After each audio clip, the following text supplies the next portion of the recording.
दोस्तों, आज हम आपको एक गरीब घर के इफ्तार का वाकया सुनाने वाले हैं। इफ्तार के वक्त गरीब के घर का क्या हाल था, आइए जानते हैं। ये कहानी साजिद और शकील साहब की है। रमजान का महीना था। साजिद ने अपनी बीवी से कहा, जल्दी करो, इफ्तार का वक्त होने वाला है।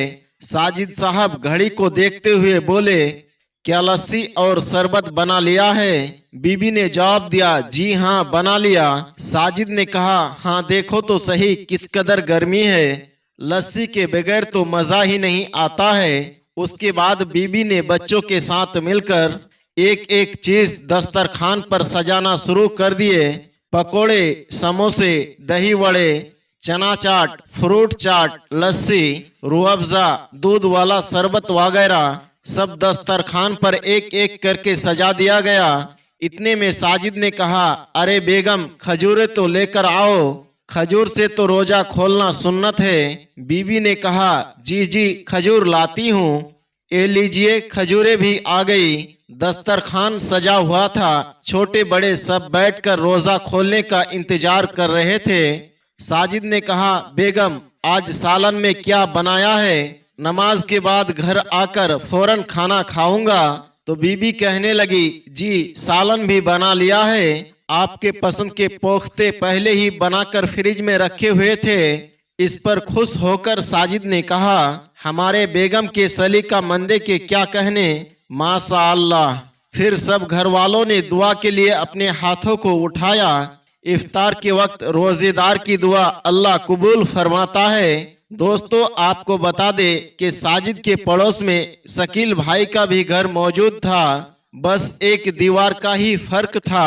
शकील ने अपनी बीवी से कहा, अरे नेक बख्त, कुछ है रोजा खोलने के लिए? बीवी बावर्ची खाने ही से आवाज लगाकर बोली, हाँ हाँ, अल्लाह का शुक्र है, सब कुछ है, हम भूखे नहीं रहेंगे। और फिर शकील की बीवी अपनी छोटी बेटी के साथ मिलकर दस्तरखान लगाने लगी। उबले हुए आलूओं का सालन और रोटियां दस्तरखान पर लाकर रख दिए गए। साथ में मीठा शरबत भी था। ये मीठा शरबत वो शरबत होता है जिनमें चीनी और पानी के अलावा और कुछ भी नहीं होता। ना नींबू, ना ही रूह अफ़ज़ा, ना ही दूध और ना ही कोई मेवा, सिर्फ चीनी का मीठा पानी था। इसके अलावा गिनती की सूखी 6-7 पकौड़ियाँ भी थी। सूखी इसलिए कि उन पकौड़ियों में ना प्याज, ना आलू, ना पालक, ना बंद गोभी, कुछ भी नहीं था। जो पकौड़ी रोजेदार के हलक में अटकने लगे। लेकिन क्या करे, मजबूरी है ना। आखिर गरीबों का भी दिल चाहता है ना कि कुछ चटपटा खाया जाए। शकील की 2 बड़ी बेटियां जो कुरान पाक की तिलावत कर रही थी, वो भी आकर बैठ गई और ये घराना रोजा खोलने का इंतजार करने लगा। शकील ने एक नजर दस्तरखान के तरफ देखा और फिर अपने तीनों बेटियों की तरफ देखा। उसके दिल में दर्द की लहर सी उठी कि इस उम्र में बच्चियों के क्या क्या शौक होते हैं और मैं तो इनको ढंग से रोजा भी इफ्तार नहीं करा सकता हूँ। इफ्तार के वक्त दुआओं के कबूल होने का वक्त होता है। वो सब दस्तरखान के चारों तरफ बैठकर दुआएं मांगने लगे। शकील की आंखों में आंसू आ गए। वो अल्लाह की बारगाह में फरियाद करने लगा, या अल्लाह, मेरी बच्चियों के नसीब अच्छे करना, आगे इन्हें गुर्बत की चक्की में पिसने से बचा लेना। ए मेरे मौला, इन्हें नेक, शरीफ, खुशहाल रिश्ते अता फरमाना। बेटियां बहुत ही समझदार और सब्र करने वाली थी, मगर सबसे छोटा बेटा ये सब बर्दाश्त नहीं कर पाता। वो कहने लगा, अम्मी, अभी मैं असद के साथ उसके घर चला गया था। उसके घर में दस्तरखान रोजाना भरा हुआ होता है। ये सब कुछ हमारे घर में क्यों नहीं होता है अम्मी? मुझसे नहीं खाई जाती।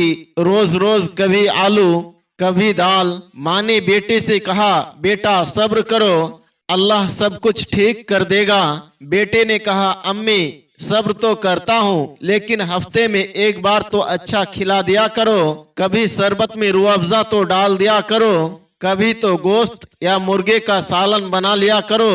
बेटा अभी छोटा था, उसकी उम्र 11 या 12 साल ही की थी। उसका नाम अहमद था। माँ का कलेजा तड़प उठा। उसने बढ़कर अहमद को सीने से लगा लिया और खुद भी सिसक सिसक कर रोने लगी और कहने लगी, सब्र कर मेरे लाल, सब्र कर। अल्लाह ने सब्र करने वालों के लिए जन्नत बनाई है, वहाँ सब कुछ मिलेगा। बेटा सब्र करो। बेटा भी माँ के सीने से लगकर घुट घुट कर हिचकियाँ भर कर रोने लगा। उसकी उम्र 11 या 12 साल ही की थी, लेकिन रोजे सारे पूरे हो रहे थे। आज न जाने ऐसा क्यों बिखरा कि संभलना ही मुश्किल हो गया। बच्चियां भी अंदर ही अंदर घुट रही थी, हालात को समझती थी, इसलिए कभी कहती भी नहीं थी कि अम्मी जान सिर्फ इफ्तारी की ही क्या बात है, सहरी में भी तो सूखी रोटियां नहीं खाई जाती है। सहरी में 2 चम्मच दही हमें मिल जाया करे। पड़ोसन बता रही थी कि सहरी में दही खाने से प्यास नहीं लगती। वो अंदर ही अंदर न जाने क्या सोच रही थी। छोटी बेटी भी आसमान की तरफ देखने लगी। इस्लाम में तो कहा गया है अल्लाह की राह में खर्च करो। या अल्लाह, क्या ये लोग कुरान नहीं पढ़ते? क्या कुरान उनके समझ में नहीं आता? फिर लोग क्यों नहीं अल्लाह की राह में खर्च करते हैं?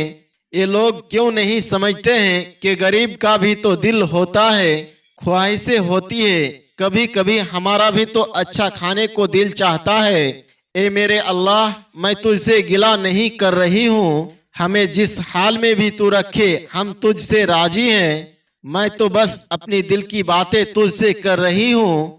अम्मी से कहूंगी तो वो दुखी हो जाएंगे, इसलिए तुझसे कहती हूँ। ए अल्लाह, कुछ अच्छा खाने को बहुत दिल चाह रहा है, बहुत प्यास लगी है, दूध वाले शरबत पीने को जी चाह रहा है। ए मेरे अल्लाह, तू हमें अपने फजल से दुनिया में भी खिला और आखिरत में भी अपनी नियामतों वाली जिंदगी अता फरमा और हमें अपना फरमा बरदार बना। या अल्लाह, अपने खजानों में से हमें बहुत सारे खाने की अच्छी अच्छी चीजें अता फरमा दे। छोटी बेटी अपने अंदाज में अल्लाह ताला से बातें किए जा रही थी। इतने में किसी ने दरवाजा खटखटाया। शकील भाई ने दरवाजे पर जाकर देखा। साजिद साहब खाने की एक बहुत बड़े ट्रेली लिए खड़े हुए थे। साथ में उनका बेटा भी शरबत का जग लिए हुए खड़ा था। साजिद साहब वही थे जिनके बारे में आपको हमने शुरू में बताया था। शकील भाई ये देखकर हैरान रह गए। साजिद भाई ने आगे बढ़कर सामान नीचे रख दिया और शकील भाई के हाथ पकड़कर खड़े हो गए कि मुझे माफ करना दोस्त, साथ रहते हुए भी मैं तुम्हारे हुकूक से गाफिल रहा। अभी बेटे के जिद करने पर आइसक्रीम लेने जा रहा था तो गली से गुजरते हुए आपके बेटे की रोने की आवाज ने मेरे कदम को जकड़ लिया। मुझे माफ करना मेरे भाई, मैं बहुत शर्मिंदा हूँ। मैं पेट भरकर खाता रहा और पड़ोस की कभी खबर भी ना ली। अल्लाह भी मुझे माफ करे, मेरे लिए दुआ करना। साजिद भाई ने एक लिफाफा भी जेब से निकालकर शकील भाई के जेब में जबरदस्ती डाल दिया और कहा कि ये मेरी तरफ से तुम्हारे बच्चों के लिए है। शकील भाई, इनकी इफ्तार और सहरी की दावत, अब बाकी रमजान मेरे तरफ से हैं। साजिद भाई के पलटते ही आजान शुरू हो गई और अहमद खुशी खुशी रूह अफ़ज़ा वाला दूध की शरबत पीने लगा और छोटी बेटी तो इतनी ज्यादा खुश थी कि बस नहीं चल रहा था कि अपने अल्लाह पर कुर्बान हो जाए।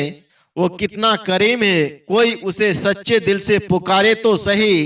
तो दोस्तों, रमजान में अपने आसपास गांव, मोहल्ले, बस्ती में भी देखे, पड़ोसियों में भी देखे, कहीं कोई जरूरतमंद तो नहीं है। बहुत सारे लोग रूखी सूखी खाकर रोजा रखते हैं और इफ्तार में भी उन्हें ज्यादा कुछ नहीं मिल पाता है। तो आप बिना दिखावा किए उनकी मदद करें। अल्लाह ताला हम सबको माह रमजान की रहमतों और बरकतों से भी माला माल फरमाए। आमीन या रब्बल आलमीन। दोस्तों, उम्मीद करते हैं कि आज की इस वीडियो के जरिए जो पैगाम हम आप तक पहुंचाना चाहते हैं वो पैगाम बाआसानी आप तक पहुंच गया होगा।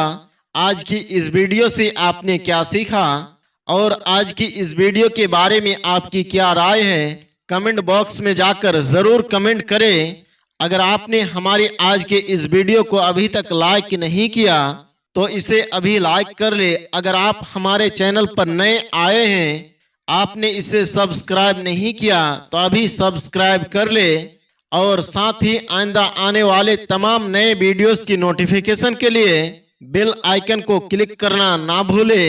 और हाँ दोस्तों, आज की इस खूबसूरत और सबक आमोज वीडियो को अपने दोस्त अहबाब के साथ भी जरूर शेयर करें, ताकि उनके दिलों में भी गरीब गुरबा के लिए मोहब्बत, उनकी जरूरियात को पूरा करने का जज्बा, कमजोरों की मदद करने की फिक्र पैदा हो। अल्लाह ताला हम सब पर अपना खास फजलो करम अता फरमाए।